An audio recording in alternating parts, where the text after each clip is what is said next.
The Time Machine by H.G. Wells. Chapter 6.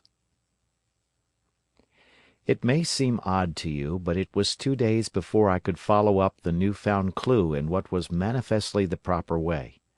I felt a peculiar shrinking from those pallid bodies. They were just the half-bleached colour of the worms and things one sees preserved in spirit in a zoological museum, and they were filthily cold to the touch. Probably my shrinking was largely due to the sympathetic influence of the Eloi, whose disgust of the Morlocks I now began to appreciate. The next night I did not sleep well. Probably my health was a little disordered. I was oppressed with perplexity and doubt. Once or twice I had a feeling of intense fear for which I could perceive no definite reason. I remember creeping noiselessly into the great hall where the little people were sleeping in the moonlight—that night Weena was among them—and feeling reassured by their presence. It occurred to me even then that in the course of a few days the moon must pass through its last quarter and the nights grow dark, when the appearances of these unpleasant creatures from below, these whitened lemurs, this new vermin that had replaced the old, might be more abundant. And on both these days I had the restless feeling of one who shirks an inevitable duty. I felt assured that the Time Machine was only to be recovered by bodily penetrating these underground mysteries. Yet I could not face the mystery. If only I had had a companion it would have been different, but I was so horribly alone, and even to clamber down into the darkness of the well appalled me. I don't know if you will understand my feeling, but I never felt quite safe at my back. It was this restlessness, this insecurity, perhaps, that drove me further and further afield in my exploring expeditions. Going to the southwestward, towards the rising country that is now called Combe Wood, I observed far off, in the direction of 19th-century Banstead, a vast green structure, different in character from any I had hitherto seen. It was larger than the largest of the palaces or ruins I knew, and the façade had an oriental look, the face of it having the lustre, as well as the pale green tint, a kind of bluish green, of a certain type of Chinese porcelain. This difference in aspect suggested a difference in use, and I was minded to push on and explore.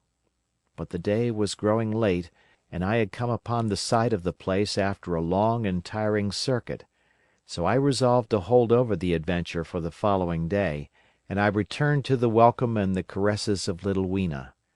But next morning I perceived clearly enough that my curiosity regarding the palace of green porcelain was a piece of self-deception, to enable me to shirk, by another day, an experience I dreaded. I resolved I would make the descent without further waste of time, and started out in the early morning towards a well near the ruins of granite and aluminium. Little Weena ran with me. She danced beside me to the well, but when she saw me lean over the mouth and look downward, she seemed strangely disconcerted. "Good-bye, little Weena," I said, kissing her, and then putting her down, I began to feel over the parapet for the climbing hooks. Rather hastily, I may as well confess, for I feared my courage might leak away. At first she watched me in amazement, then she gave a most piteous cry, and, running to me, she began to pull at me with her little hands. I think her opposition nerved me rather to proceed. I shook her off, perhaps a little roughly, and in another moment I was in the throat of the well. I saw her agonized face over the parapet, and smiled to reassure her. Then I had to look down at the unstable hooks to which I clung. I had to clamber down a shaft of perhaps 200 yards. The descent was effected by means of metallic bars projecting from the sides of the well, and these being adapted to the needs of a creature much smaller and lighter than myself, I was speedily cramped and fatigued by the descent.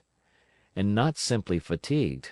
One of the bars bent suddenly under my weight, and almost swung me off into the blackness beneath. For a moment I hung by one hand, and after that experience I did not dare to rest again. Though my arms and back were presently acutely painful, I went on clambering down the sheer descent with as quick a motion as possible. Glancing upward, I saw the aperture, a small blue disk, in which a star was visible, while little Weena's head showed as a round black projection. The thudding sound of a machine below grew louder and more oppressive. Everything save that little disk above was profoundly dark, and when I looked up again, Weena had disappeared. I was in an agony of discomfort. I had some thought of trying to go up the shaft again and leave the underworld alone, but even while I turned this over in my mind I continued to descend. At last, with intense relief, I saw dimly coming up, a foot to the right of me, a slender loophole in the wall. Swinging myself in, I found it was the aperture of a narrow horizontal tunnel in which I could lie down and rest. It was not too soon. My arms ached, my back was cramped, and I was trembling with the prolonged terror of a fall. Besides this, the unbroken darkness had had a distressing effect upon my eyes. The air was full of the throb and hum of machinery pumping air down the shaft. I do not know how long I lay. I was roused by a soft hand touching my face. Starting up in the darkness, I snatched at my matches, and hastily striking one, I saw 3 stooping white creatures similar to the one I had seen above ground in the ruin, hastily retreating before the light. Living, as they did, in what appeared to me impenetrable darkness, their eyes were abnormally large and sensitive, just as are the pupils of the abysmal fishes, and they reflected the light in the same way. I have no doubt they could see me in that rayless obscurity, and they did not seem to have any fear of me apart from the light. But so soon as I struck a match in order to see them, they fled incontinently, vanishing into dark gutters and tunnels, from which their eyes glared at me in the strangest fashion. I tried to call to them, but the language they had was apparently different from that of the overworld people, so that I was needs left to my own unaided efforts, and the thought of flight before exploration was even then in my mind. But I said to myself, "You are in for it now," and, feeling my way along the tunnel, I found the noise of machinery grow louder. Presently the walls fell away from me, and I came to a large open space, and striking another match, saw that I had entered a vast, arched cavern, which stretched into utter darkness beyond the range of my light. The view I had of it was as much as one could see in the burning of a match. Necessarily my memory is vague. Great shapes like big machines rose out of the dimness and cast grotesque black shadows, in which dim spectral Morlocks sheltered from the glare. The place, by the by, was very stuffy and oppressive, and the faint halitus of freshly shed blood was in the air. Some way down the central vista was a little table of white metal, laid with what seemed a meal. The Morlocks, at any rate, were carnivorous. Even at the time, I remember wondering what large animal could have survived to furnish the red joint I saw. It was all very indistinct, the heavy smell, the big unmeaning shapes, the obscene figures lurking in the shadows, and only waiting for the darkness to come at me again. Then the match burned down and stung my fingers and fell, a wriggling red spot in the blackness.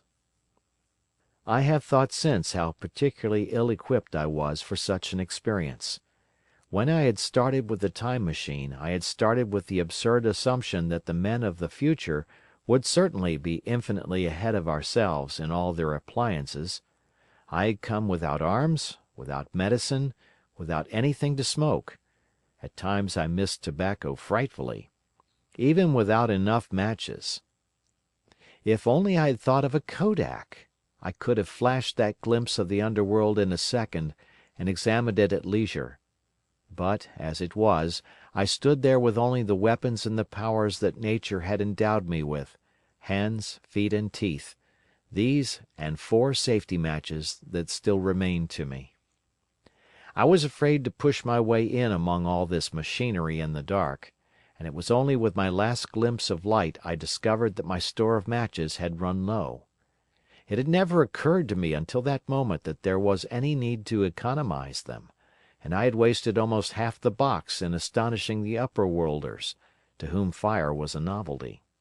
Now, as I say, I had 4 left, and while I stood in the dark, a hand touched mine, lank fingers came feeling over my face, and I was sensible of a peculiar unpleasant odour.